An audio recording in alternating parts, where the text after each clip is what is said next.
I think. I am Sherman D. Manning, ladies and gentlemen. If you're going to watch the FX series, The People versus O.J. Simpson tonight, you need the companion book. Get my book on Amazon.com, The Truth About O.J. Simpson, Race, Class, Money, and Justice. It is a very interesting book, to say the least. One of O.J.'s lawyers, Bob Blazier, Harvard-trained DNA scholar. He teaches DNA to judges across the world. Bob Blazier was on the Dream Team with Johnny Cochran, etc. And Bob Blazier was also my attorney for many years. And he was a friend before that and remains a friend after that. So get the book, The Truth About O.J. Simpson, Race, Class, Money, and Justice. And in that book, believe it or not, you'll find out a lot about your friend, the hate monger, the new modern day Adolf Hitler, who would be Donald. This guy, A, is a pedophile. B, he raped his ex-wife. And C, if he were a working class or middle class American, he would already be under the prison system for raping his ex-wife and for molesting Barron. His office is very aware of our allegations. They have been contacted telephonically, as well as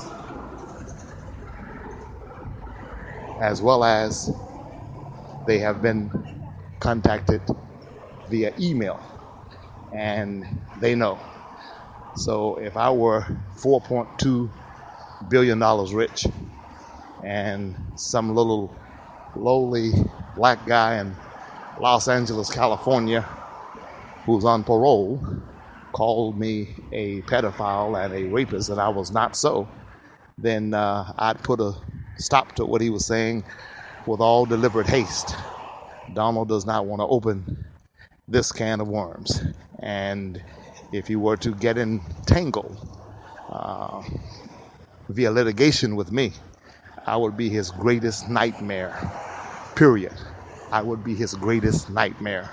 And the reason a guy like Donald does not scare me is because where I've been. It's because of where I've come from. I was wrongly convicted, placed in prison, served over a decade for a crime I did not commit, that I'm still working to overturn. And so when you have gone through that kind of storm, it strengthens you.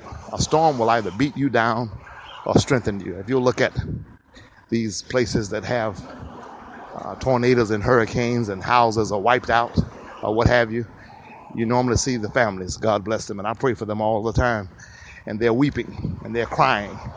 But if you catch them a few days later, they'll tell you, we're going to rebuild. And in many instances, we're going to build bigger and better than we were before. So a storm has the potential to show you what you're made of. It'll show you what's inside you. It'll show you who you are on the inside. And I'll be quite frank with you. I would not wish a wrongful conviction on my worst enemy. You get locked up in a prison cell and you start losing family members left and right. You're losing them and you're losing them and you're losing them. And you're questioning your own character and you're questioning your own faith. And you start asking God the questions that many of us don't really want to ask him. Such as, Lord, why would you let this happen to me? Why would you I know I've done some stuff. I know I've messed up. I know that. I am not a saint. I am not an angel. But Lord, I did not do this. Why would you let this happen to me? That is one of the defining questions of most men's lives when we go through tough storms. But what God has the tendency to do is to show you that all things really do work together for good for them that love God.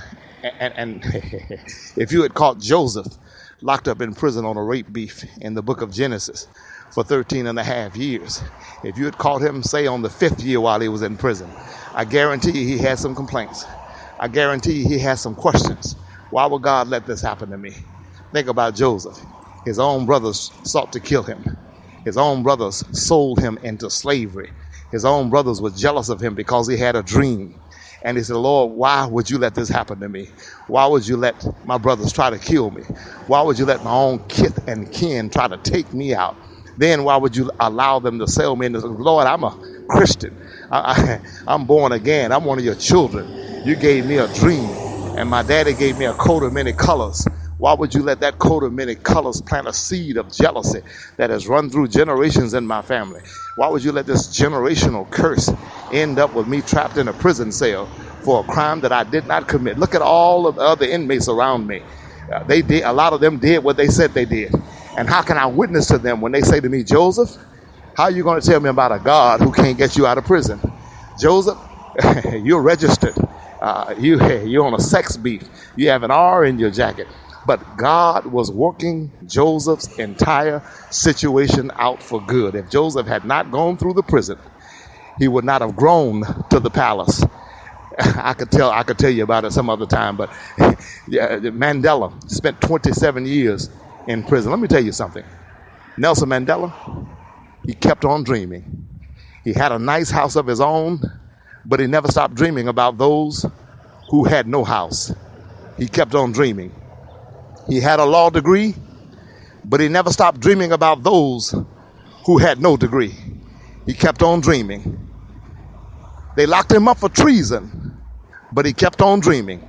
The first 5 years in prison, Mandela couldn't get a visit, but he kept on dreaming. The first 10 years in prison, he could only see his wife, Winnie Mandela, once every 6 months, but he kept on dreaming. The first 17 years in prison, they wouldn't let him see a newspaper, but he kept on dreaming. The first 22 years in prison, Mandela couldn't see a television, but he kept on dreaming.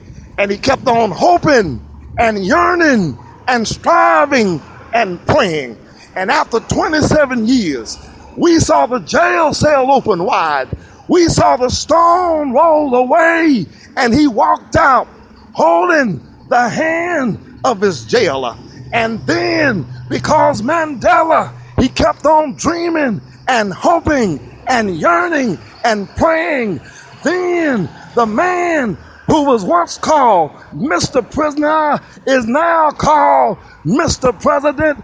Don't you stop. Oh God, I didn't mean to do that. Listen to me. Listen to me. Listen to me. Listen, please. Glory to God.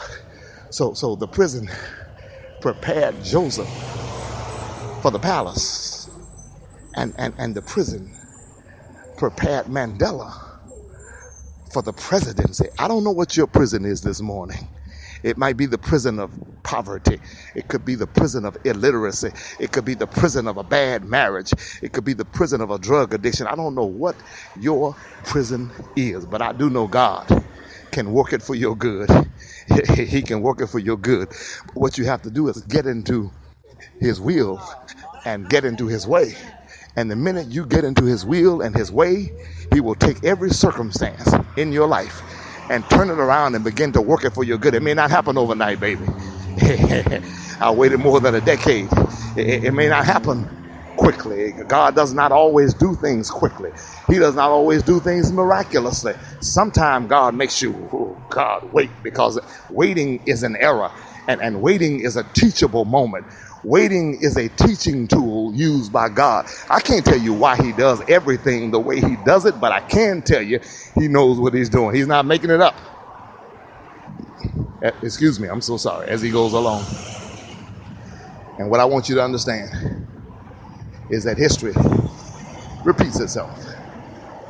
Somewhere I read there's nothing new under the sun. And I want you to know that Donald is not new.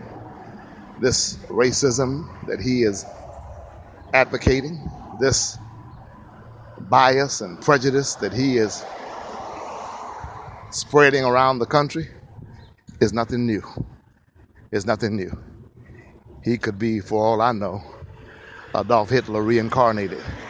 But I do know this for sure. There's something wrong with Donald, and he does not deserve your vote. We cannot trust him with the codes to the nuclear arsenal.